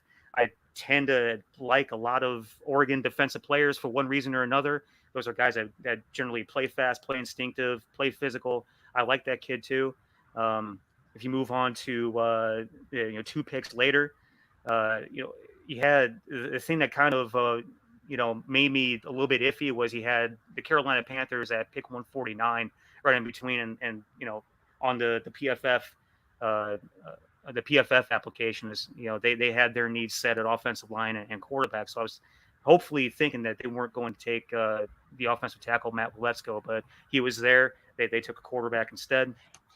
Matt Waletzko, 6'7 plus, just a ball of raw athleticism, a guy that you can bring into your franchise, mold him to what you want him to be, teach him the game, put weight on him, develop him exactly how you need him to develop. Future left tackle in waiting, your bookend in waiting, blindside protector in waiting. You love the athletic stuff that he did at the combine. It was kind of freakish with his size and the athletic numbers that he put up. And then on film, I mean, you watch him move. He's so effortless laterally. He's so effortless in the way that he moves in space. I thought that was a no-brainer pick. Joshua Izudu was available at 150, and so was Chris Paul. And both those guys were also available again at 186. And so really, I think all 3 of those guys I could have filled the last 2 spots with. again, I want big, athletic, physical dudes. Izudu and Chris Paul were two dudes I felt brought a lot of physicality to the way that they played. Izudu, I think, had a little bit more length, had a little bit more explosion about him, a little bit more physicality to him than Chris Paul. And we're talking about splitting hairs at this point. But Izudu was a dude that I picked at the very tail end to be a guy that was he's a guy he's going to start off rotational. He's a guy that he's going to learn his way around the clubhouse, so to speak. Eventually, I think he can be a starter, and I'm going to go ahead and move him inside. Played left tackle at North Carolina. Really like the way that he mirrored edge rushers. He was really quick with his feet, very smooth in his drop. He was strong with his hands, had some violence to him, and he looked to finish guys on the ground before and after the play. And those are the things that you love about some of these offensive linemen that you want to bring into the room. And again, it's about establishing a culture of physicality, a culture of ass kickers, a culture of you are not going to get by me without feeling the pain of it. And I think that we established that with Zudu and Strange specifically. Matt Waletzko is just a unique specimen. And I think that, if they can do the right thing in terms of developing that kid, mold the Play-Doh, so to speak, like I always say, I think, you're going to have your bookend from years to come. Hopefully, again, we're talking about unproven assets here. So the first show of the year, I think when we were coming out of the All-Star game weekend, we were talking about Matt Waletzko. And I was saying Matt Waletzko is the perfect the perfect commodity that you want to take in rounds 4 or 5 as a developmental guy, because he's nowhere near ready to play, but he has all the traits, right? The physical traits, size, length. He has the athletic traits, the speed, the explosion. He can move in space. We saw it on the film. We put some clips up. That seems like a no-brainer pick right there in terms of a developmental guy that you hope can hold down the left side of the offensive line for years to come. Here are some of the comments in the chat room about your draft. Nomad says, very good. Toa says, I would be happy with that draft. And I would, too. I thought it was a solid draft. Lots of excellent picks, and I love your rationale behind those picks. Peasy gives it an A+. Cliff Victoria says, it's okay, Aldo, but maybe he hits on 2 of the choices. Mocks are mocks. Yeah, Cliff, yep. Of course, mocks are mocks. This is, part of the thing, and I know that when we did the Greg Gabriel Talks Football show, and he said that he doesn't like mocks, people in the chat room were saying, yeah, but it's all part of the fun of preparing for the draft season. So, of course, this is a fantasy type situation, but there is a lot we can learn about the draft through this process, and it makes the process even more fun. As Jordan says, see, Danny, this is why mocks are fun. So there's a lot of time for it, guys. I'm a busy dude, man.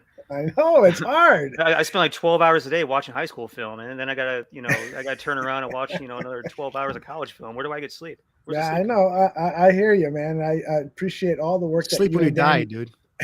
I'm going to sleep on Sunday morning is when I'm going to sleep. I hear you, bro. I was actually thinking about maybe on the week after the draft, just call off all the shows that I'm involved in so I can just sleep every day. All right, Mr. Danny Shimon, it is your turn to present your draft. Let me put it up on the screen and you take it away.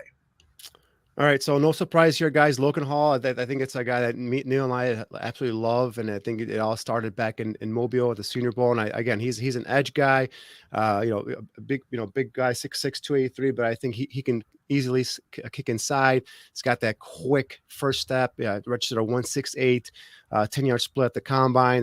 That's elite level quickness in terms of off the ball into the backfield. Again, he's a big body, 6'6", 283. I think you put some more weight on him. I think he definitely will be a guy that can handle being one of your future stars up front there on defense as a 3 technique. So Nicholas Petit-Ferrer, I've been just talking about him earlier. He's a left tackle. I think can come in and be your future left tackle.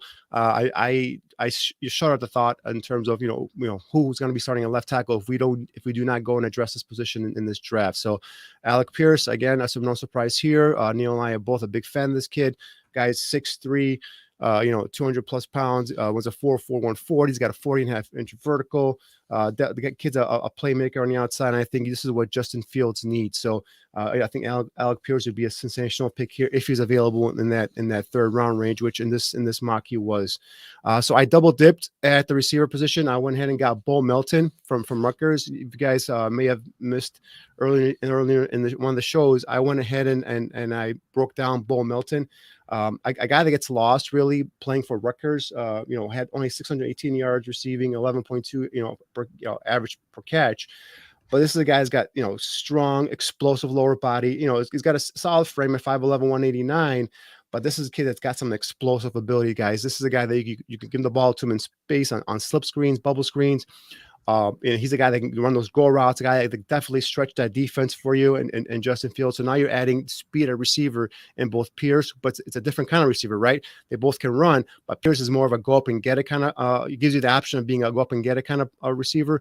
Melson is just a pure speed guy, a guy you can run in between the numbers, guy can get free there and probably match him up versus a linebacker or create mismatches with him on offense. And I think he'll be a guy also gives you some ability in terms of a kickoff return as well. So that's one thing I was kept in mind was I was trying to keep special teams in the back of my mind here as well and helping that unit out as well. Obviously we lost Tariq Cohen, Jakeem Grant, who was a Pro Bowl returner for us last year, is now with the Cleveland Browns. So that's a position that we need to fill here as well coming into this season. So Pierce and Melton, I like those two picks there at receiver. Monteric Brown is a kid, another one I've broken down here on Draft on Tap, and I think this is a kid really came on this year. 6 feet 196, ran a 4.55 40. Is to me a tailor-made cover two corner, right? This is a guy that's got, like I said, good size, good length. He's that off coverage corner. He can sink his hips. He can change directions. He can play on either side of the defense. Quick feet, can plant and drive and transition downhill. Stays low balance with good knee bend in his back pedal. And he can mirror off the line of scrimmage with receivers as well if you need him to come up and play some press man. And he's a solid tackler and he's a solid run defender. There are some clips I showed when I broke down his tapes in which he came down and set an edge and he was able to funnel the running back inside to his teammates. That's something in terms of as a run defender that some of these corners and safeties, you guys don't typically look at on tape, but that's something I really look at in terms of I highlight if a corner comes up and he's able to set the hard edge, get the funnel the play back inside to his line mates. So Monteric Brown, I think, would be a nice guy.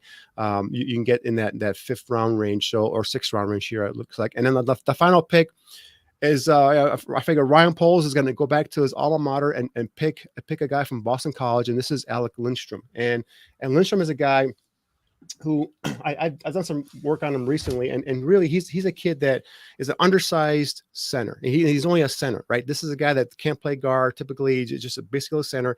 So what he does is he's tailor-made for this system in terms of a guy that can move laterally, a guy that can do those reach blocks on the interior defensive lineman, can flip his hips into the gaps and seal off any sort of backside pursuit from an interior defensive lineman.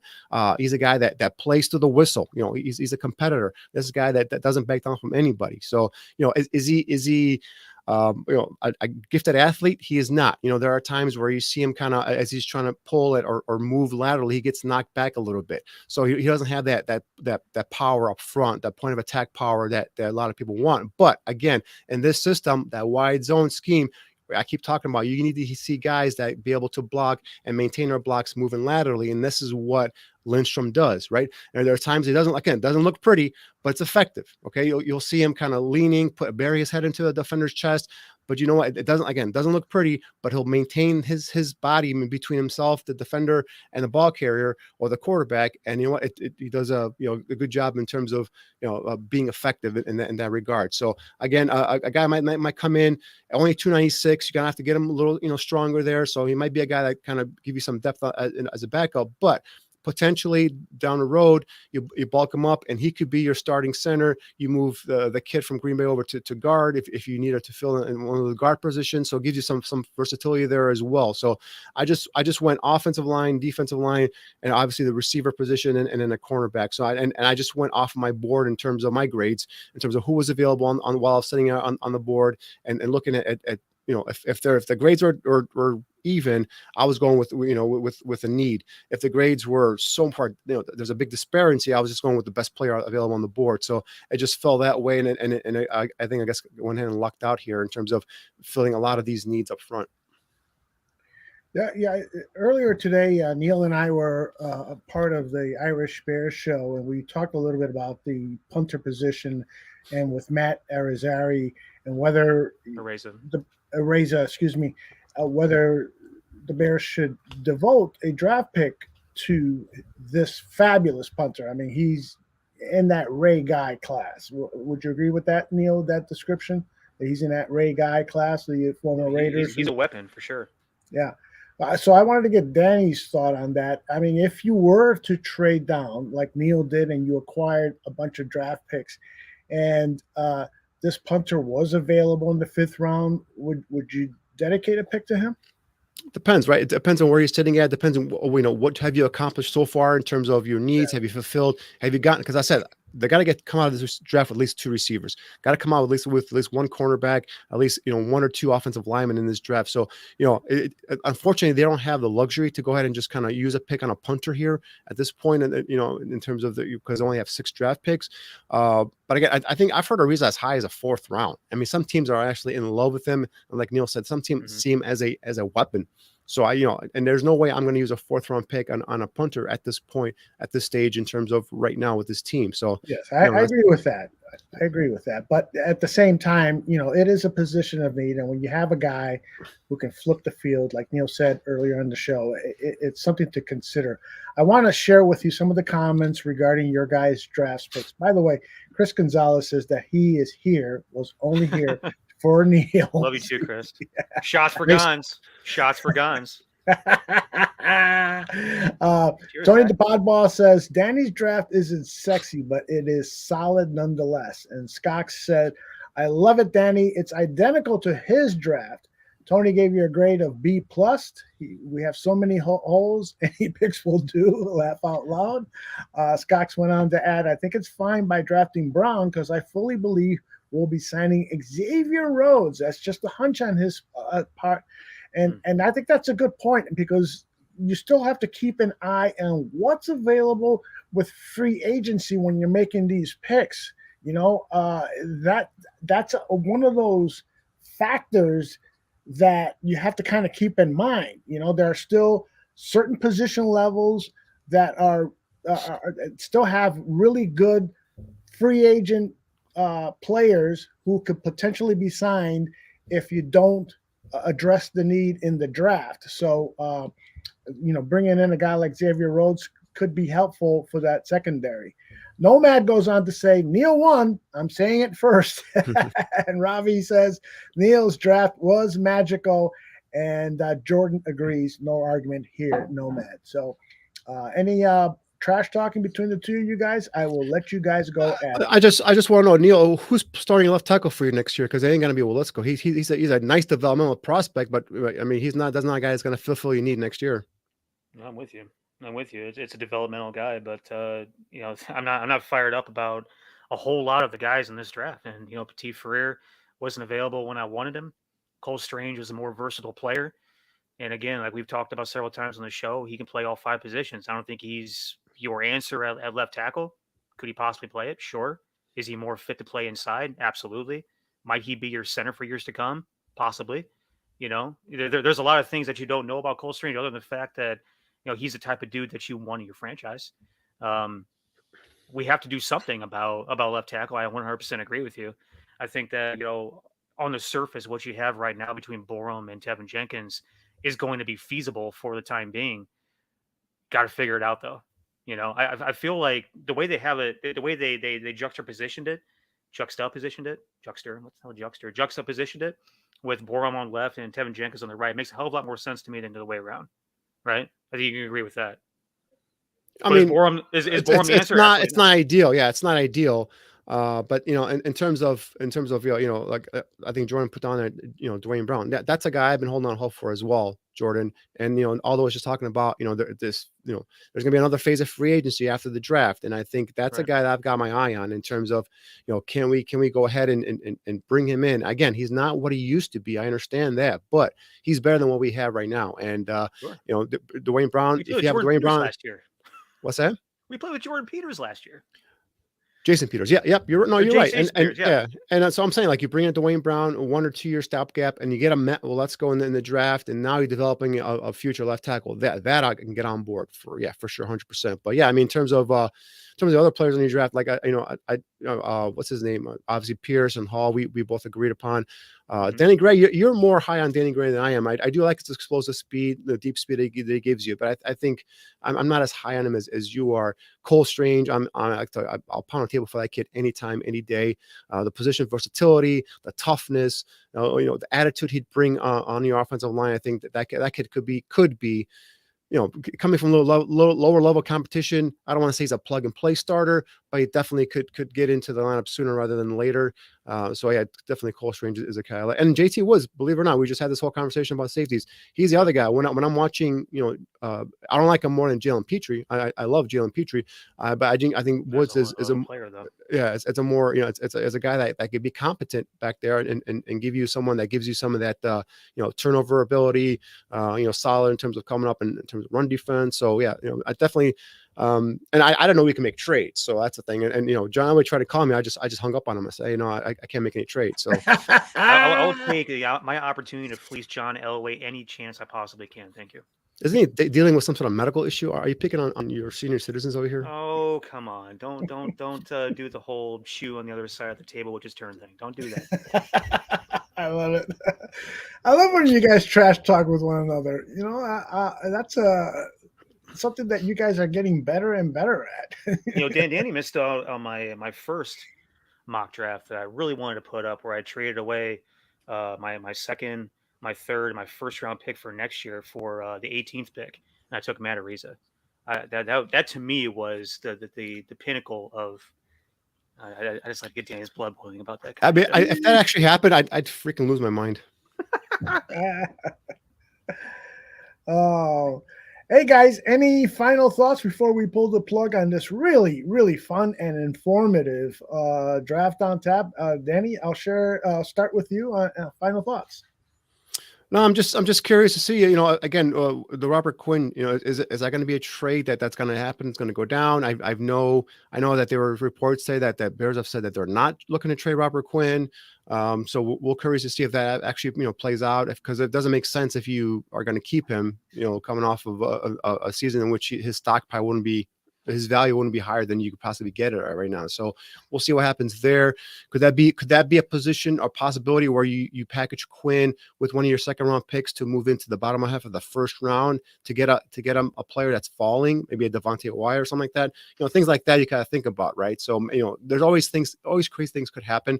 Just because the Bears don't have a first round pick doesn't mean things that can't develop tomorrow night that's going to affect the Bears positively or negatively the next day. So definitely excited to get the draft started. There was I don't know if maybe the listeners will know. I text Aldo this picture of Larry Ogunjobi working out, and the plates he had look like Bears logo on them. So I don't know if you guys know, is there a story behind that? Is he working out at the Bears facility? I don't think that's contractually allowed. I'd be surprised if it was. So I was just curious if anyone was able to confirm or know what was that his Twitter account, Danny? That's his Instagram account. Okay, that's interesting. So I was just curious if he's still in play. That now takes everything out of if he's still a possibility to play next season. Now you have your 3 technique. Now we can kind of focus on maybe a different position in terms of those one of those 3 picks. So the other thing is, okay, high school. So thank you, Jordan. I was about to say, I'm looking up his high school colors. They're orange and blue. Oh okay, my thanks, goodness! Jordan. That high school ripped off the Chicago Bears logo. I mean, it's unbelievable.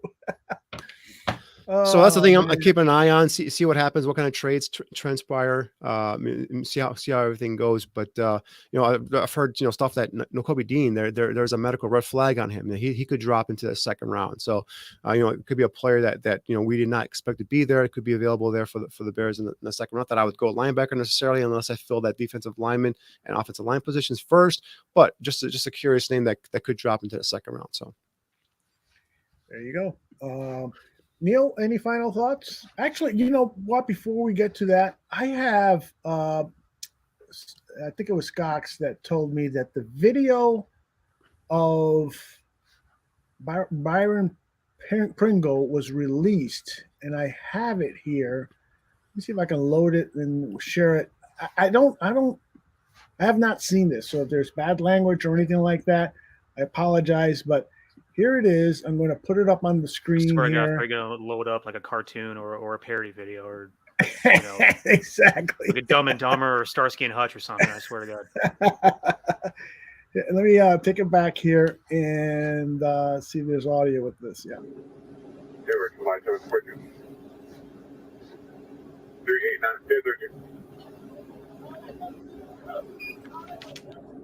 Oh, he's giving him shit. That's not good.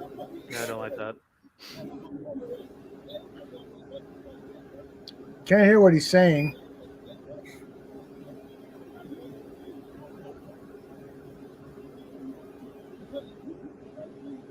Hey, dude, come on. They're in. We don't need that.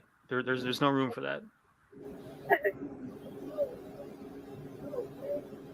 So it looks like he's almost pleading for give me a break or something like that right now.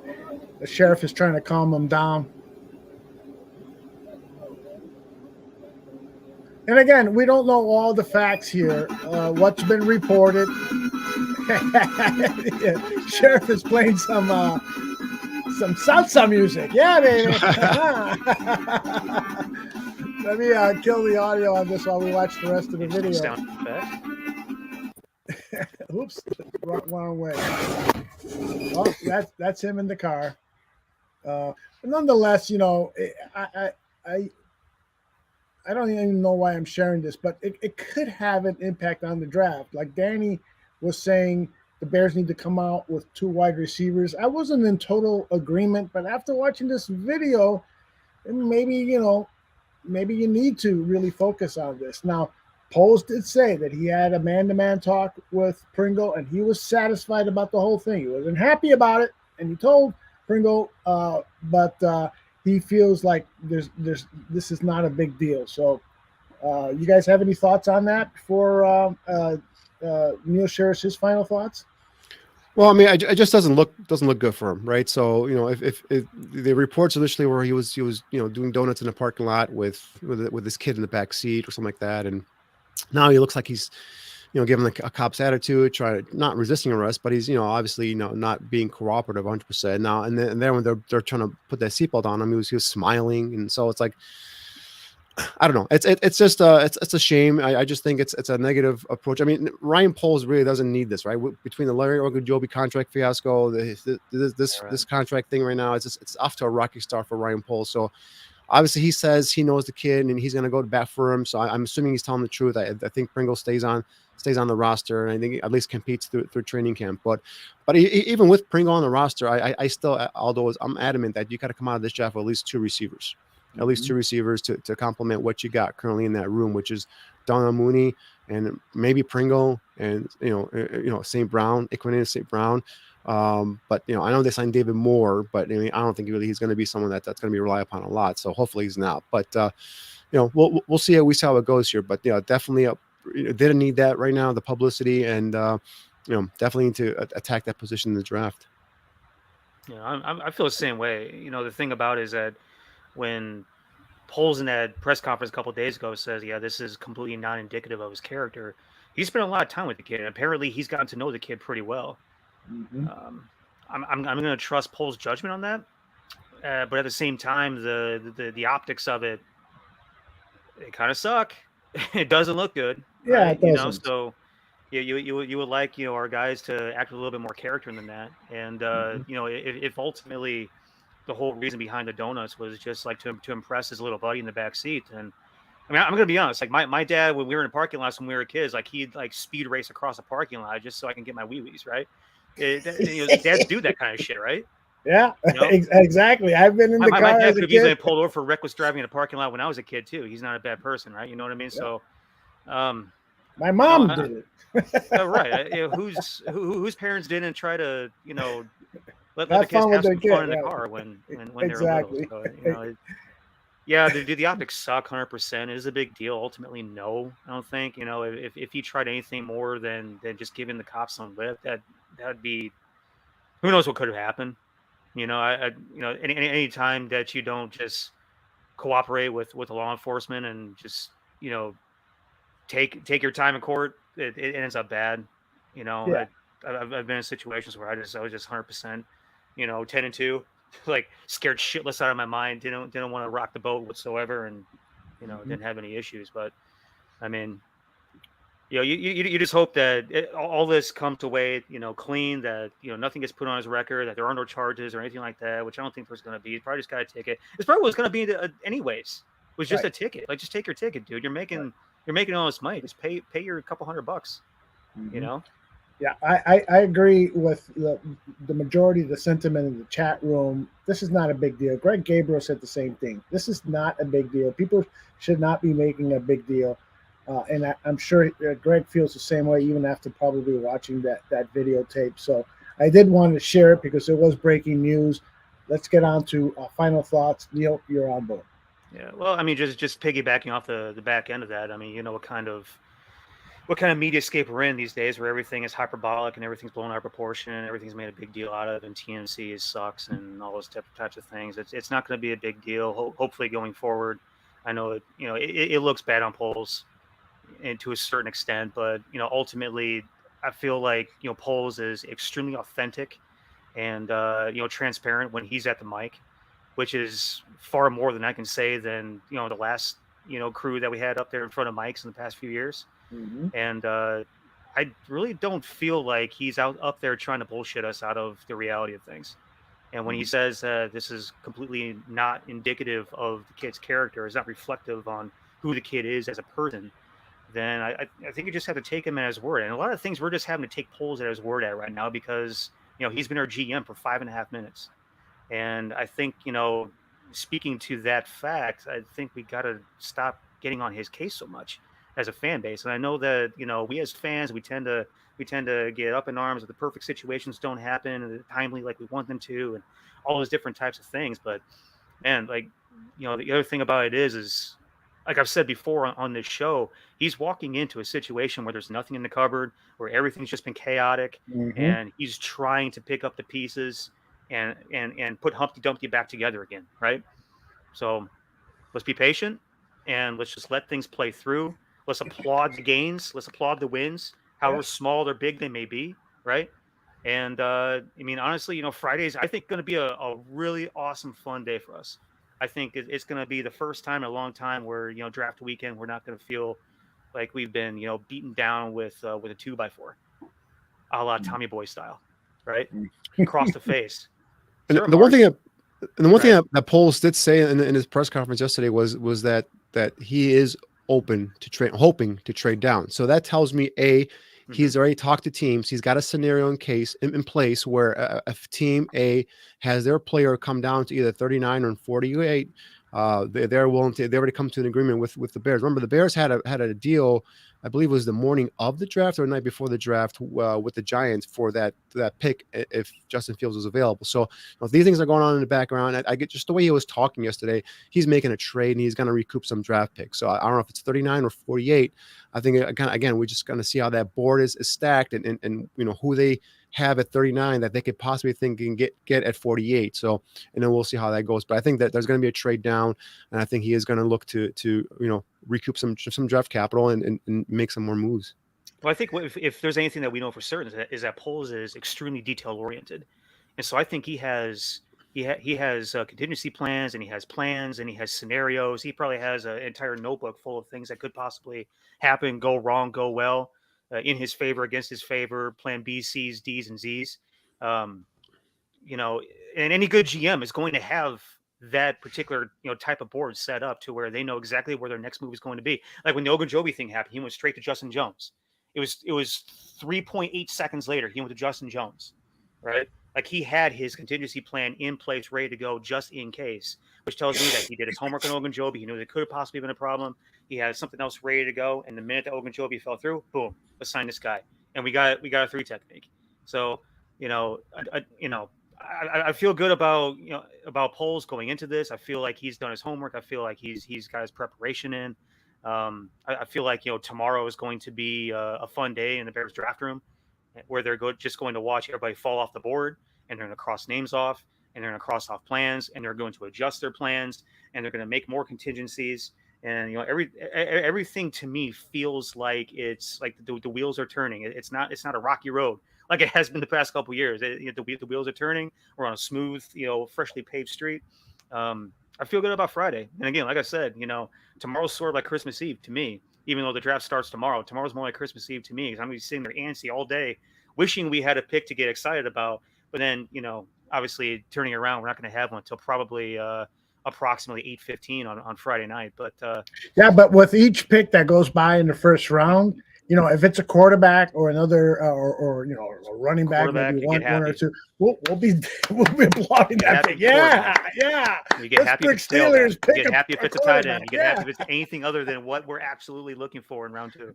I hear you. Absolutely. You guys just a phenomenal job, and a phenomenal job in the chat room. Lots of robust discussion about the draft, about the Pringle situation, all sorts of stuff. It's fascinating. This is more of a family situation than anything else. I always like to say it really is like getting together at a bar and having a beer or a soft drink and talking sports. And it will continue tomorrow, first thing in the morning. Mike North called me yesterday and says, I want to talk about the draft. I think this is the worst draft in memory. And so, okay, Mike, let's talk about the draft. He also wants to take some shots at the White Sox at their slow start and defend Tony La Russa. So that's at 9 a.m. tomorrow. And then our Crosstown Crosstalk, our weekly baseball show that covers the Cubs and the Sox, they're going to have 2 very, very special guests. Those guys are this guy and this guy. That's right. Neil and Danny are going to talk a little bit of baseball, but a whole hell of a lot of the draft at 2 p.m. Central. Crosstown Crosstalk. That's a can't miss show. That's going to be a fun day. Danny, you're a Cubs fan, right? No, hell no. I mean, you're a White Sox fan, right? Yeah. And Neil's a Cubs fan. So there's another debate going to go on there. That's going to be outstanding. Can't wait to see that. And then we will be back here. The Draft on Tap team will be back here immediately after the first round ends, and we'll analyze what happened in the first round and what players now are going to be available. And then also we'll talk about some potential sleeper picks for day 3. So that's tomorrow's schedule. It's going to be fun packed with lots of great stuff. And we hope that you guys in the chat will join us again live. And if not, it will, of course, be available on demand. Guys, great job again. And as Toa says, hit that goddamn like button. Damn like button. Yes, sir. Make some comments. Share it with your friends. There you go. Well said. And we'll see you all tomorrow. Bye-bye.